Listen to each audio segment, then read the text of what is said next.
Well, the next panel is Catarina Nabais and myself. So we should get off. Yes, it's okay. Yes. we give you.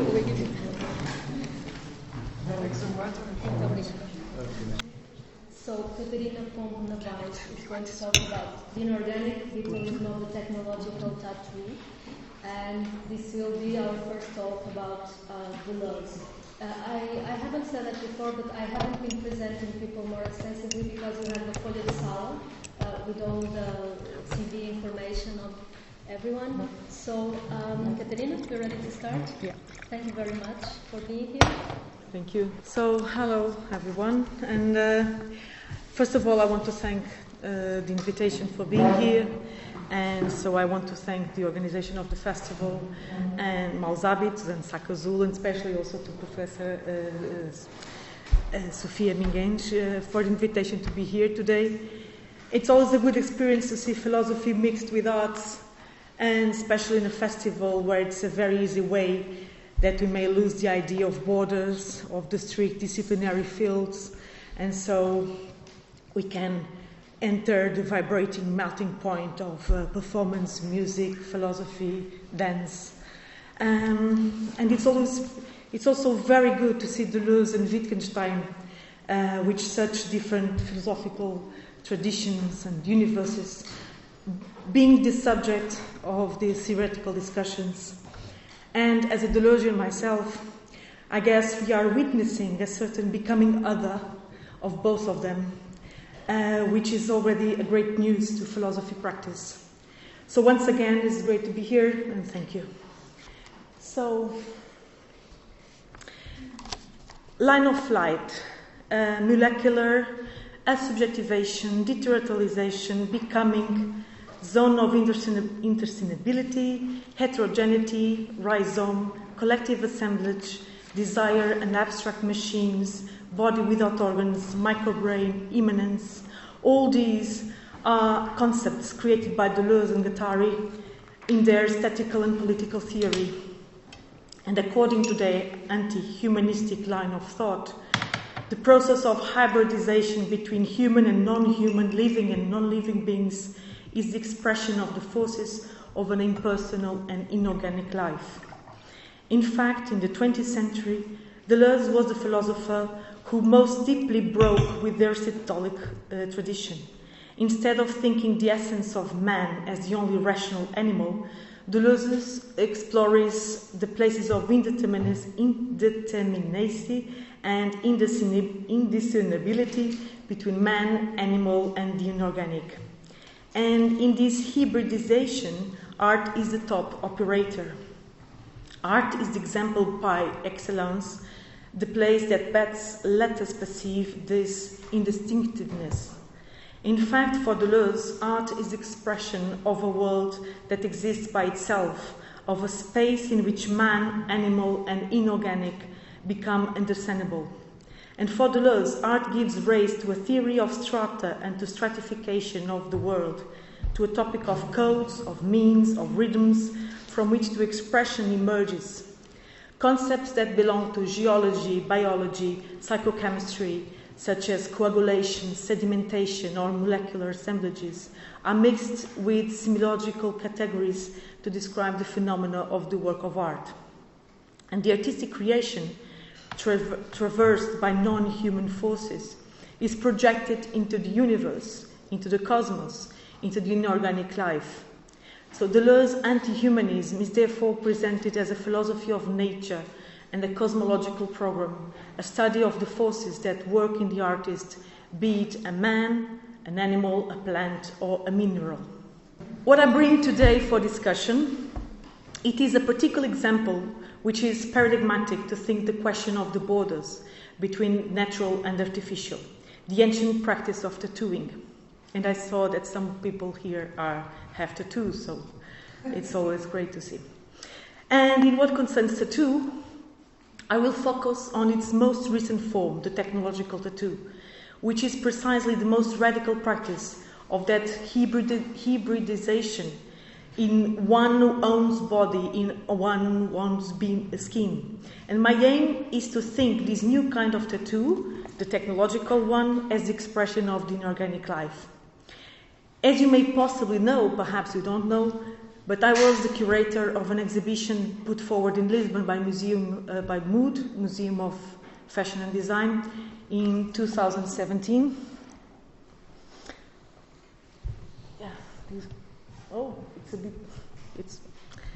And this exhibition, entitled "The Most Profound is the Skin," presented a collection of tattoo human skin from the National Institute of Legal Medicine and Forensic Sciences.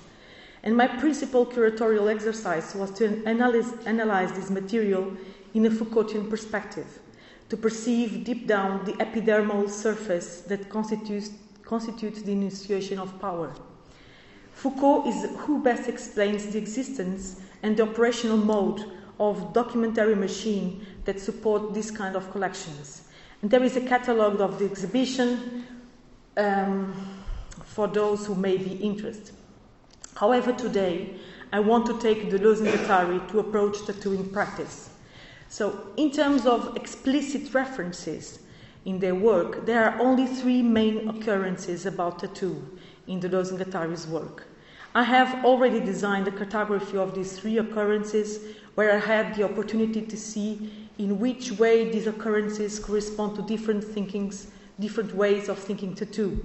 This is already done and it will be published very soon, but however, in a very schematic way, I would just say that in Anti-Oedipus, tattoo is thought out in the context of primitive societies as both as collective investment of a body by the socios and as the first sign of human culture, as the constitution of a terrible alphabet in the context of a system of cruelty.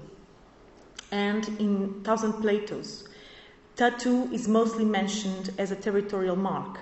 And I just quote, "The territory is first of all the critical distance between two beings of the same species.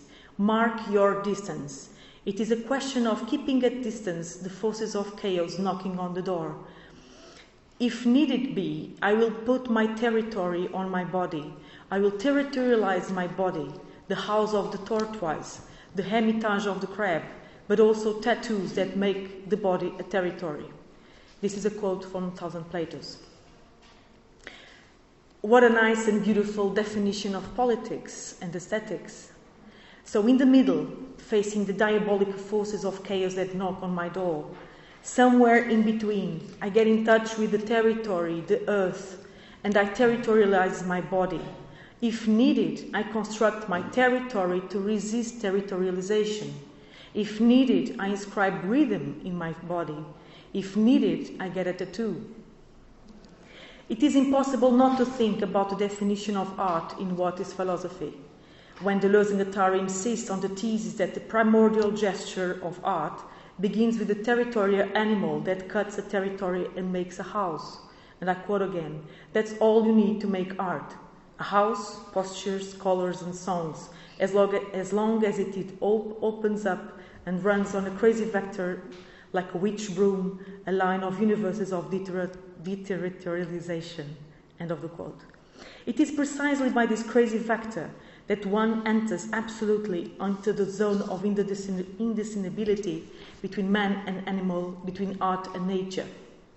Then art becomes a relationship between what Deleuze and Guattari call the plan of the infinite symphonic composition, the house and the universe, the territory and the deterritorialization, the small and the great ritornello. Art does not begin with the flesh, but with the house. That is why architecture is the first of all arts. And we know how this art is created by animals. So this assemblage of tattoo, together with the house of the tortoise and the hermitage of the crab, is the first expression of the kind of architecture which is the body art, as the construction of a house, a ritornello and a territory. So what about technological tattoo, the title of my speech today? Further, the exponential growing number of tattoos that we witness today, and mostly in Western civilizations, and let me just make here a cut just to say that in the exhibition that I made, the collection was only about marginal people, prostitutes, sailors, criminals. because tattoo was a marginal practice. But today we see a democratization of tattoo. Everybody has tattoos. So among all kinds of people, young, adolescents, adults, of all social layers. There is today a rising dimension of tattooing that obliges us to rethink tattooing political status. And I'm referring to what is known as technological tattoo. Made of a new generation of flexible nanotech electronic materials, such as electroconductive thermochromic ink or fabric tape, biosensors, and sometimes also imitation of gold leaf metal inscribed over the skin, technological tattoo is incredibly expanding and already revolutionizing our world. And there are two kinds of tech tattoos. One is described in the skin as a traditional tattoo, but with a special link that is linked to Wi-Fi devices.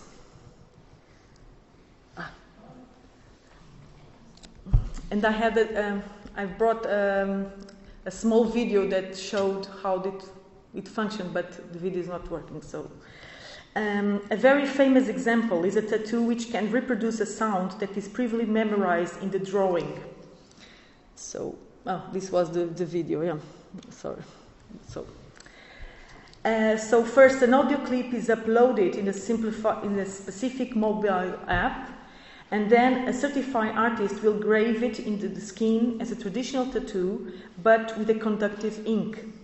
So it is called the Soundwave tattoo, and it was invented in April 2017 by a tattoo artist named Nate Seigert, who shared his invention on a video on Facebook that immediately went viral, like 160 million views in the first month. And he then created a skin motion company specialized in what he expresses as personalized augmented reality tattoos. The other kind of tattoo, this tech tattoo, titled Duo Skin, is a tattoo that is glued over the skin and disappears by washing, like the fake tattoos that some kids use. It is still temporary for now, but the future perspective is that they will become a daily lives device. So due to the fast technological evolution and to their cheap and easy process of fabrication, we witness today a movement of appropriation of tattoos for an enormous range of concrete purposes, having direct impact in humans' life. At the same time, this new dimension of tattoos make clear their political status. And it's not by accident that a lot of research centers allied with international companies are already developing this kind of intelligent digital tattoo. These tech tattoos may have utilitarian purposes, such as providing a payment system, tracking individuals in space, or giving instructions to the Wi-Fi devices to which the tattoo subject may be connected. They have a great value in military universe by detecting poisons in the air, by discovering pathogens in soldiers, or by recognizing when soldiers are stressed or hurt. They also make possible measuring the body's temperature, the heartbeat, the level of alcohol, or the blood pressure, supervising fitness, computing sleep patterns. So by monitoring vital biometric data and by transforming our bodies into smart bodies, tech tattoo has become a super biopolitical device. So this shift from tattoo in terms of a traditional tattoo into an allied device of science and technology obliges us to rethink not only the relation between art, science and technology, but also the relation of the tattoo with the structures of political and economic power. Undeniably, we witness today a democratization and a banalization of control and of tattoo. This is the other tattoo. A lot of people inscribe themselves with a technological device that controls them, and especially their bank account, their debt, in their own skin. In fact, in contemporary controlled societies, body is an entity inside the global market. It is a function of an infinite debt inside the capitalist flux, which through digital data has a perfect and total command of the body's life. Modern body has become the locus of constant social management and the satellite unit or even control post of itself. As Deleuze disclosed, we are no more in disciplinary societies with a centralized focal point from which individuals' activity is surveyed. We live now in control societies where we have a diffuse and decoded matrix of information gathering algorithms all time and everywhere.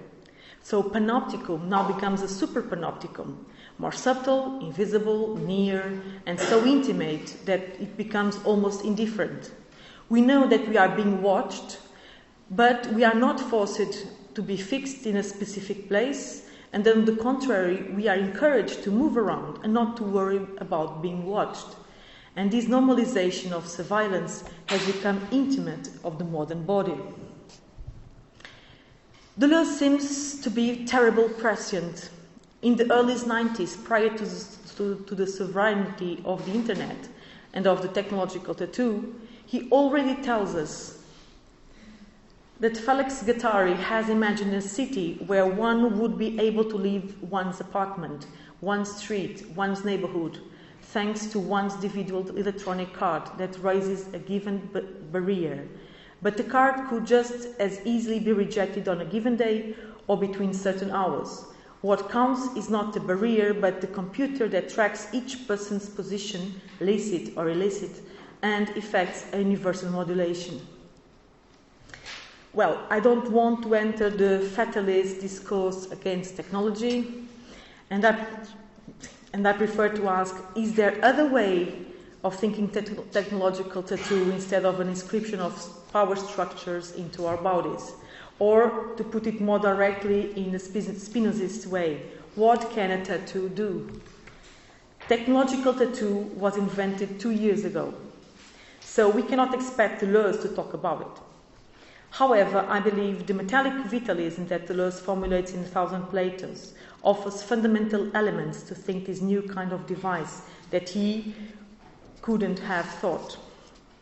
What I would like to stress is that even if power of control societies we live in may use tech tattoo to control our life from our own skin, there is in Deleuze and Guattari one way which may help us to think tattoo, and especially the tech tattoo. And Deleuze and Guattari say that we may speak of a machinic film or a technological lineage whenever we find a constellation of singularities, prolongeable by certain operations which converge and make the operations converge upon one or several assignable traits of expression. The machinic film is materiality, natural or artificial, and both simultaneously. It is matter in movement, in flux, in variation, matter as a conveyor of singularities and traits of expression. So even if not mentioning technological tattoo, Deleuze provides a series of theses about the power of the metal as a machinic film which can help us to think this example. So let us read a quote from 1,000 Platos about metal, allowing us to make the experiment of thinking about tattoo. So first, Deleuze and Guattari affirm the immanence of a metallic dimension in all existence. There is a force, a power, a life proper to matter, and especially to metal, present everywhere. And I quote, as expressed in pan-metalism, metal is coextensive to the whole of matter, and the whole of matter is to metallurgy. Even the water, the grasses, and varieties of wood, the animals, are populated by salts or mineral elements. Not everything is metal, but metal is everywhere. Metal is the conductor of all matter. Second, they compare this pan-metalism, as they call it, to Bergson's élan vital. What metal and metallurgy bring to light is a life proper to matter, a vital state of matter as such, a material vitalism that doubtless exists everywhere, but is ordinarily hidden or covered, rendered unrecognizable, dissociated by the helomorphic model. And then Deleuze and Guattari go even further by affirming that the vital metalism of metal is the consciousness of thought. Metallurgy is the consciousness of thought of the matter flow, and the metal, the correlate of this consciousness. Thought is born more from metal than from stone. And finally, they conclude by saying The prodigious idea of non-organic life, the very same idea Voriger considered the barbarian idea par excellence, was the invention, the intuition of metallurgy. Metal is not a thing nor an organism, but a body without organs. The northern or Gothic line is above all a mining or metallic line delimiting this body. The relationship between metallurgy and alchemy reposes not, as Jung believed, on the symbolic value of metal and its correspondence with an organic soul, but on the immanent power of corporeality in all matter and on the esprit, the core of the body, accompanying it. So wow, what a travel. Thought is metal, life is metal, and metal is the spirit of all and any form of existence. So metal is the great element of Deleuze's transcendental empiricism program. And tech tattoo, as a machinic film, is the expression of the élan vital of the conductor metal that is made from. We may say that tech tattoo is expression in our skin of the material vitalism of the metal conductors. We clearly see how the technological tattoo, with its metal vitalism and its inscription in human skin, is a merging instance of natural and artificial in the synthesis of man and metallurgy, a constellation of singularities, an assemblage skin and metal. That is one earth machine, or what Deleuze and Guattari call the mechanosphere. There is no biosphere, but some mechanosphere. And I'm going to conclude. It is not by accident that Foucault said that Deleuze would be the philosopher of the 21st century. In a certain way, Foucault knew that he prepared somehow the theoretical field so that Deleuze could take to its last consequences. In fact, in Anti-Oedipus and in Thousand Plato, Deleuze and Guattari will bring the production of subjectivity inside an ethics of becoming minor and imperceptible. Deleuze and Guattari will then expand the process of subjectivation towards the problem of line of flight, of deterritorialization. And by raising the concept of becoming animal, Deleuze and Guattari will shift Foucault's concept of subject towards the concept of subject that includes all dimensions of life. There is a radicalization of the process of subjectivation as a zone of imperceptibility and indiscernibility, what a crazy words, in between subject and animal, mineral and cosmos.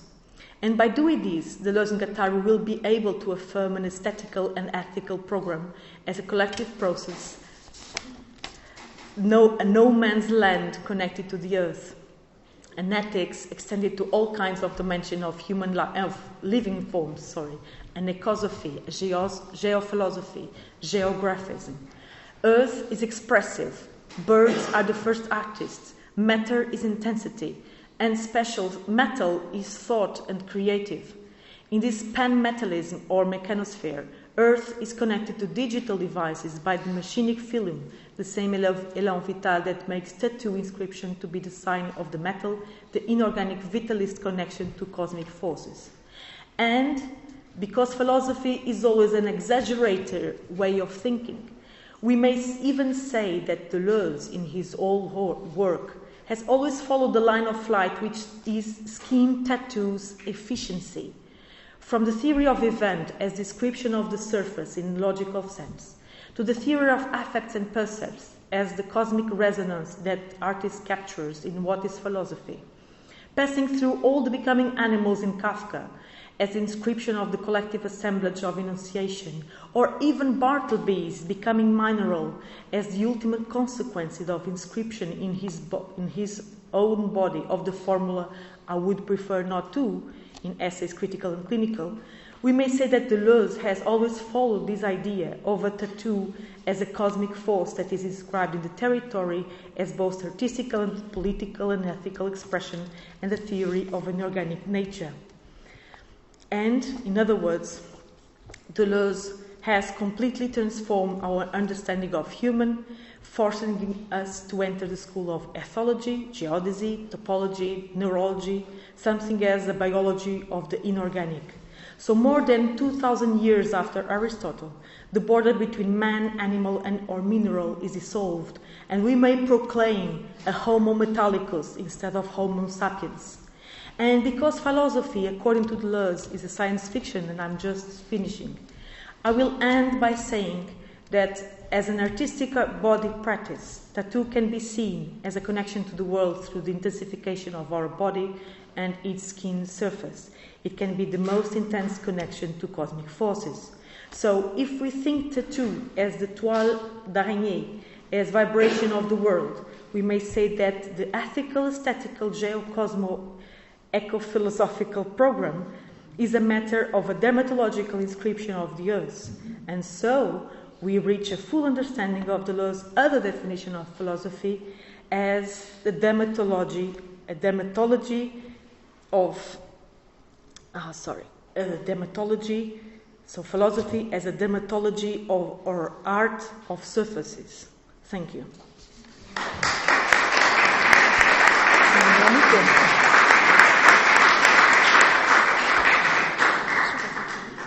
Thank you, Catarina, for bringing Deleuze to our conversation this afternoon in a very controversial way. Now I have the hard task of presenting myself. Well, I'm me. I'm going to talk about Wittgenstein again.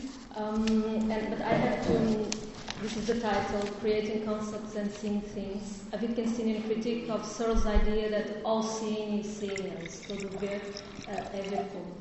For me, it was important to spell out a Wittgensteinian critique of Searle, John Searle, you might know him, because he was in the 1980s and the 1990s himself a very well-known critic of strong artificial intelligence. You might know of his Chinese room, the article Minds, Brains and Products, published in 1980 in Behavioral Brain Science. So, and behind the Chinese room, there's an obvious Turing test, and there's also an agenda saying that consciousness is what matters for the mental, not representations, not computations.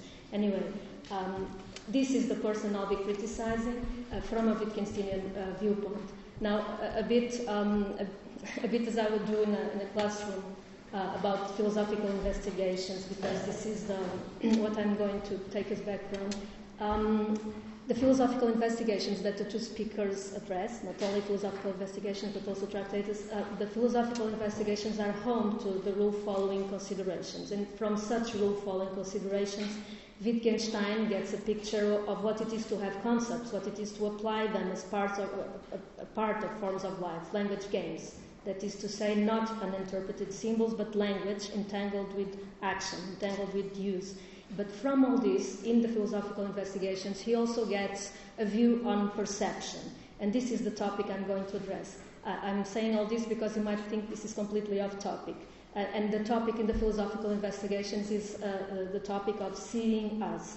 And what I will try to do is to use Wittgenstein's position on seeing us to criticize one apparently innocuous idea in current philosophy of perception, John Searle's idea that all perception is intentional, all perception is seeing us. This is natural intelligence, supposed to be important for natural intelligence. Sorry, this is a slide about what I just said.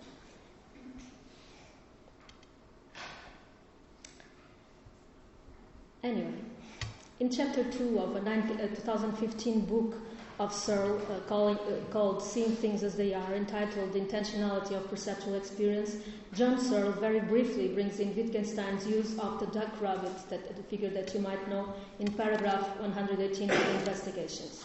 What is remarkable about the duck rabbit, he says, is that without any phenomenon of illusion, hallucination, or delusion occurring, you can have different experiences produced by exactly the same stimulus. You see the duck rabbit as a duck, and then you see the duck rabbit as a rabbit.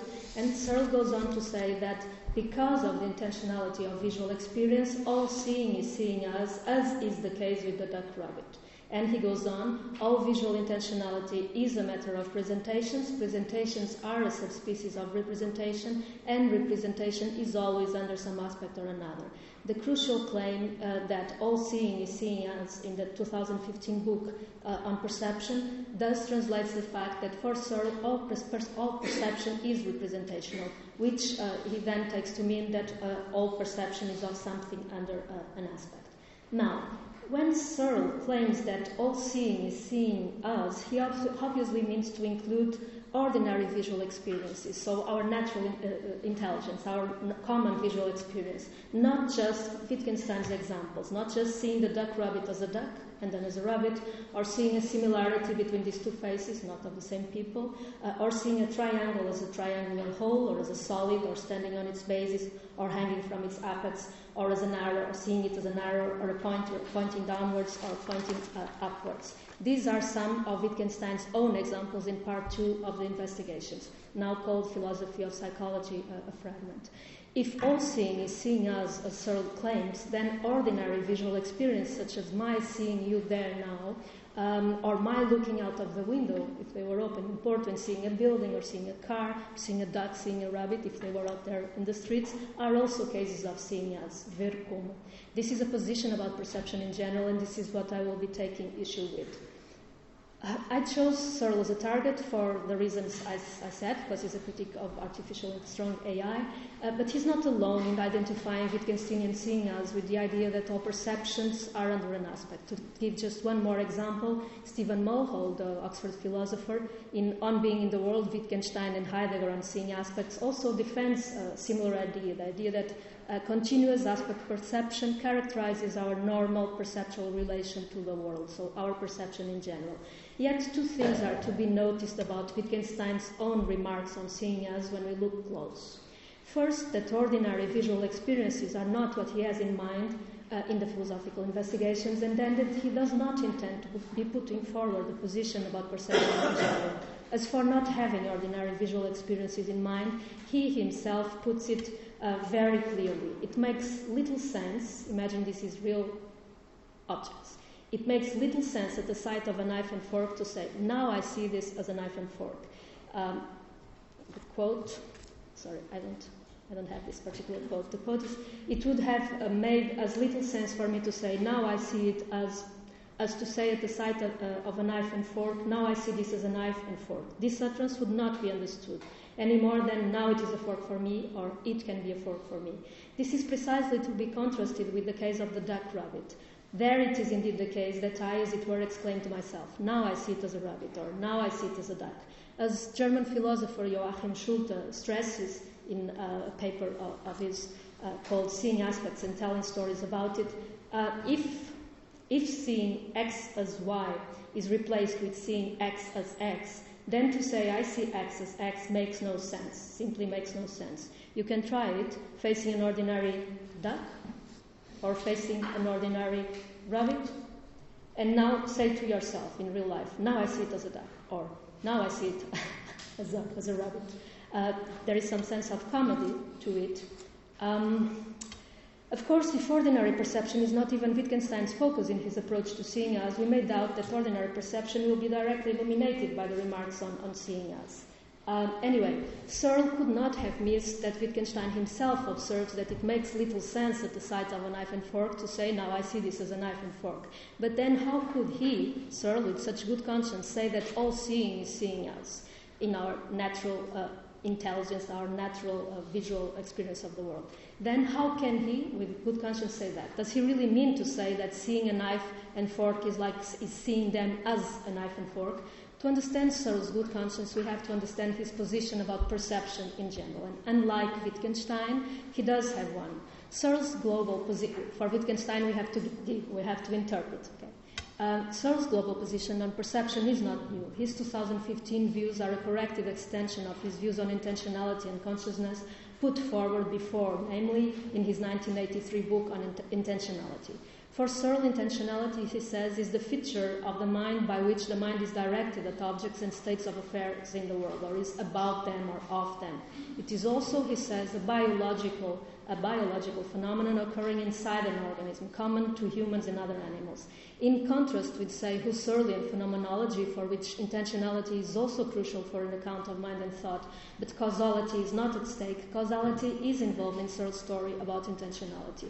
The most basic forms of intentionality are biologically primitive forms of conscious perception, such as hunger or thirst, or emotions such as lust, fear.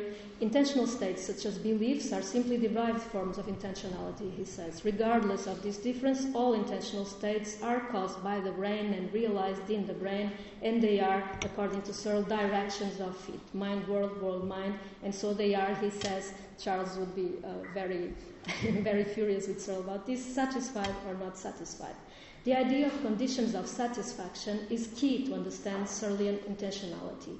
Still, he carefully distinguishes perceptual experiences from beliefs. Beliefs have entire propositions as contents. Yet, unlike what is the case with our beliefs and statements, we do not say that our visual experience are true and false, straight true and false. Anyway, the most essential thing when we are thinking about intentionality, according to Searle, is that we should distinguish between content and object, what he calls content and object. Beliefs, well, most of our beliefs are not about propositions. Propositions are the contents of beliefs, are one way to speak about contents of beliefs, not that they're objects. And the same content-object distinction applies, he says, to perceptual experience. If I see a computer in front of me, the content of my perceptual experience is that Searle says that there is a computer in front of me, whereas the object is the computer itself.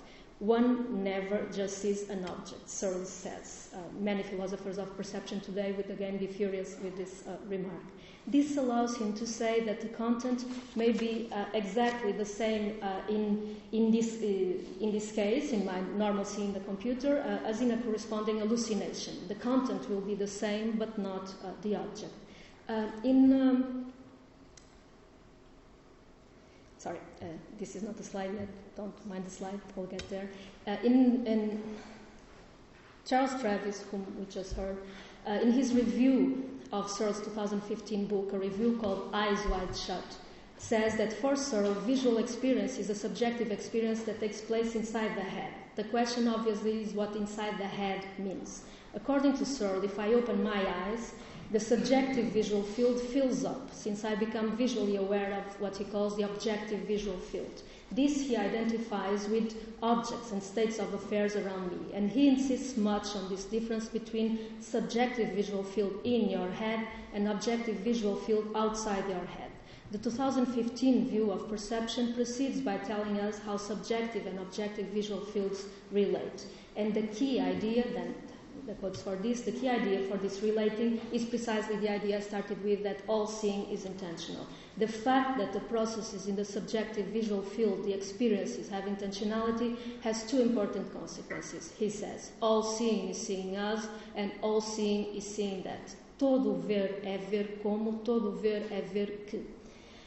It is because all perceptual experiences are intentional that all seeing is, or rather becomes, for Searle, seeing that. And then Searle simply identifies seeing that and seeing us. So he says all seeing is also seeing us. What is happening here? One thing, I'm going to use again Travis against Searle, one thing that is happening here is that Searle is being deaf to the difference between seeing and seeing that. Imagine that you see this. The quote by Charles Travis is, unfortunately, Searle neglects a distinction, that between what C speaks of in, e.g., see the Wildschwein, Porco Selvagem, digging up the garden, and what it speaks of in see that the Wildschwein is digging up the garden. Eu vejo que o Porco Selvagem está a escavar no jardim. One can watch a Wildschwein digging. One cannot watch that a Wildschwein is digging. That it is digging, as opposed to its digging, neither goes on for a long time nor is very brief. Though it may be digging next to the roses, such is not what that it is digging is, nor is any other spot. So no duration, no location, Travis means, of what Searle calls content. And this goes on, that it is digging, unlike its digging, so the digging of the Wildschwein, the pig, does not form images on your retinas. is not seen, does not look any particular way. Then Travis' point is that only by neglecting such distinction, Searle can make it that the pig is digging looks like a possible object of sight. Quer dizer, que nós vejamos conceptualmente, que nós vejamos diretamente conteúdos proposicionais. We see that the pig is digging, for example. But this here, this simply cancels Searle's own good point that the content cannot be an object of sight. Back to Wittgenstein and to evidence of the fact that in contrast with Searle, it is not perception in general or ordinary perception that he's interested in, first. For Wittgenstein, when an aspect dawns, quando nós vemos um aspecto, quando vemos a cabeça coelho-pato como pato, ou como vemos como um coelho, when an aspect dawns, for example, in the case of the ambiguous figure, the duck rabbit, or when I see the similarity between the two faces, or when I see the triangle as pointing upwards, this is quite an unusual case. It is an experience, an Erfahrung, or Erlebnis, he says, in a very specific sense. And actually, the English only has one word for experience, for what in German is Erfahrung, Erlebnis. The dawning of an aspect is not something we are continuously undergoing as we perceive things around us. It is rather fleeting, lasting only as one is occupied with an object in a special way. It is a transitory event rather than an enduring state. And it is such sudden change of aspect that the indicator of time expresses linguistically when we say, now I see a duck, or now I see it as a rabbit. Yet in readings of seeing us, such as John Searle's, or for that matter, Stephen Mulhall's, readings according to which any perceptual experience we might have is an experience of seeing or hearing us, perceiving anything, for instance, a color or a shape is perceiving an aspect. But just think, for instance, of a figure painted in Yves Klein blue. It is there in front of you, you see its color. It is not the case that this suddenly dawns on you as a fleeting Erfahrung or Erlebnis, lasting only as you are occupied with the object in a special way. You see a figure painted in Yves Klein blue. It is not a transitory event. Also, if we consider Wittgenstein's examples, is there anything like... Now, let's ask ourselves about the duck rabbit, the seeing the similarity between the two faces, the seeing the triangle pointing upwards. Is there something like a unified phenomenon of seeing us? Again, several interpreters, Joachim Schulte, I mentioned Charles Travis, Avner Baz, some people who have been recently writing about Wittgenstein and seeing us, they all doubt that there are. The duck rabbit is different from the case of seeing similarity between two faces, in that, for instance, in the second case, there's no shifting back and forth. Also, not in every case is there a determinate aspect competing, as there is in the case of the duck rabbit. There is no such thing in the case of, for instance, of seeing the similarity between the two faces, or seeing the triangle pointing up or hanging from above.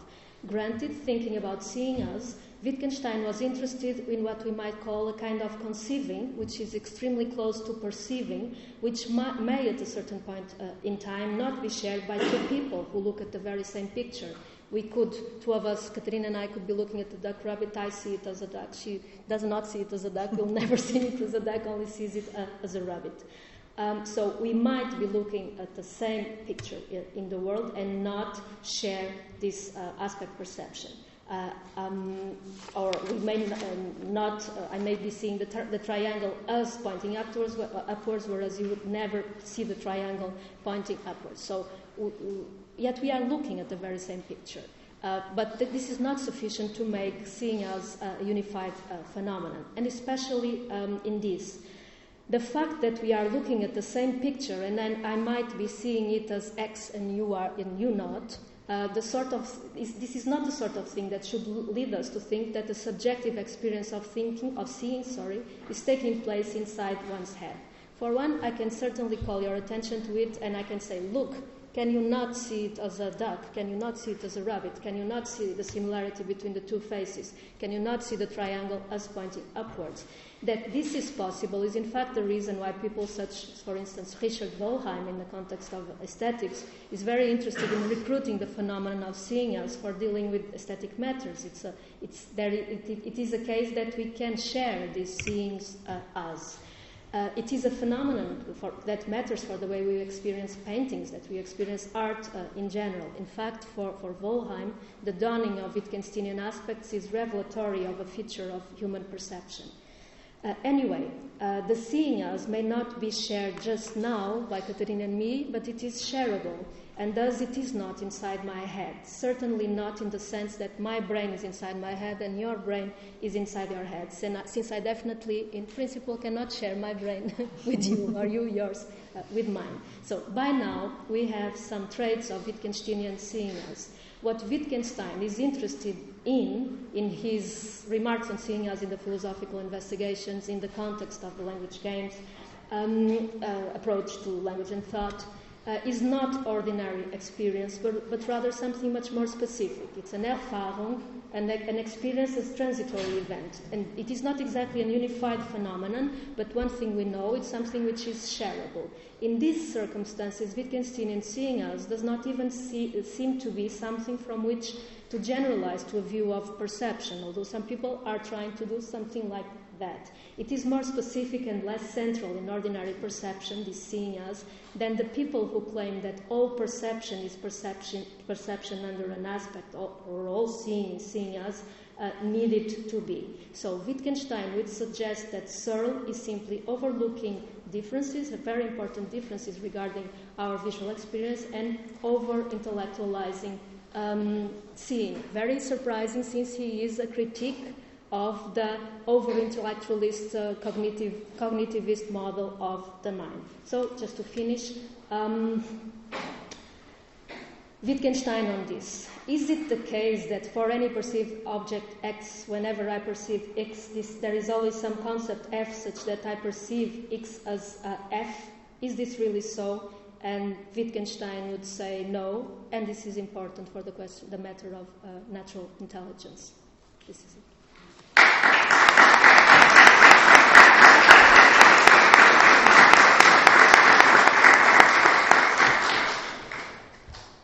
So now it's up to us to discuss. Or maybe we start with the audience. Oui, je commencerai par la deuxième conférence, si vous permettez. Je crois pouvoir dire que je suis d'accord à peu près avec tout ce que vous avez dit, et il me semble qu'on pourrait résumer en disant qu'il faut rendre le canard lapin à Wittgenstein, et il faut rendre le seeing us à Wittgenstein également, parce que c'est lui qui a introduit le concept d'une part, et puis le paradigme du canard lapin de Jastrow d'autre part. Bon. Donc, je suis d'accord sur. Et puis, en fait, vous avez très bien montré que ça se réintroduit dans des descriptions très fines de Wittgenstein, où il insiste, par exemple, sur le fait que l'expérience de l'aspect, c'est quelque chose d'événementiel. Donc, c'est pas comme quand Édipe, par exemple, voit Jocaste comme la reine de Thèbes et ne la voit pas comme sa maman, ce qui n'est pas événementiel. Cependant, je vais insister un petit peu sur la différence entre les deux parties des investigations, parce que dans la deuxième partie, je vous soumets un deuxième exemple. Wittgenstein nous dit des enfants voient une vieille caisse et ils disent c'est une maison.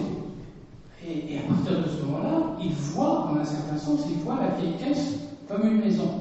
Donc, la question c'était, est-ce qu'il n'y a pas un concept élargi de seeing chez Wittgenstein et en connexion directe avec un jeu de langage? Cette fois-ci, nous sommes dans le jeu de langage des langues. S'il ne disait pas ceci est une maison, eh bien, le seeing n'existerait pas. Alors, voilà simplement ma question.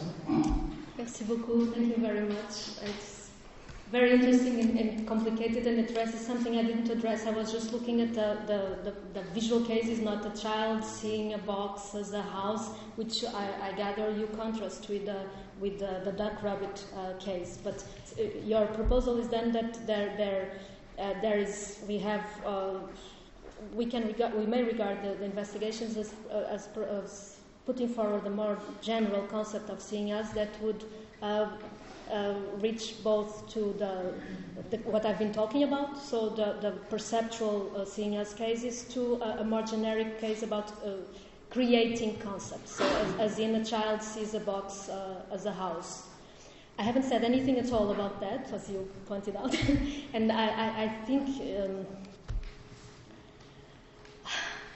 I would tend to think that you are right, but then the border that I was trying to draw, considering the perceptual cases, between these kind of événementiel cases, like you call them, so the perceptual seeing us and the seeing that, which I think would be a way of speaking about your second example. So a more directly conceptual application of the seeing a box as a house would be lost. And that would, for me, be the interesting problem here. And I am not sure how to start addressing it, because there we are talking about concept, as it were, concepts only, or development of concepts, or calling things that are not directly prompted by a specific perceptual experience. And the whole apparatus about concepts that you two were addressing, I think, would be more directly of use for your second case. Whereas everything I said concerned much more specifically perception. So it's a completely deflationary answer, but I'm sorry, I'm just saying it's different. Eu gostaria de colocar.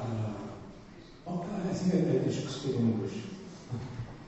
I would like to highlight the fact that Searle says that intentionality is a biological phenomenon. He's repeating, I think, the same claim he makes in the 60s about language understanding, when he was talking about the Chinese word understanding. Only brains are capable of understanding the language, or to give semantics to formal processing. The consequence of that is no machines that have not an organic substance can either have intentionality or understand language. What is very controversial has been debated from the 60s to now. And it's opposed to, for instance, Putnam's and others' idea that actually you have multiple realization of different kinds of mental states. Functionalism is a position in the philosophy of mind. But my question is, do you think biology has, Sofia, something to say about the position you were defending? For some, this is absolutely crucial. I'm not sure that this is important for your point. We know, for instance, that vision evolved several times in the history of life. So I think biology has something to say about vision, perception, etc. I don't know if you... And when you talk about sharing perceptions, or thinking about not only intentionality as Brentano's idea, but second order, third order kinds or levels of intentionality, theory of mind, for instance. There are some stories, interesting stories about how second and third orders of intentionality evolved. For instance, in a social setting. I don't know if this is important to your point or not, but I would like to stress the point, the importance of biology and evolutionary biology to these kinds of positions. Thank you very much, Paul. Well, I have no doubt that biology has lots to say about perception. I have doubts that biology has something philosophical to say about perception. So, and what I was in some sense accusing Searle of was of mistaking scientific claims for philosophical claims, or mistaking... You are going to tell us to shut down. We are running out of our timing, and we will have a 15-minute break, and we can, maybe you can... Okay. Because otherwise the last panel will not have enough time. Thank you very much. Thank you.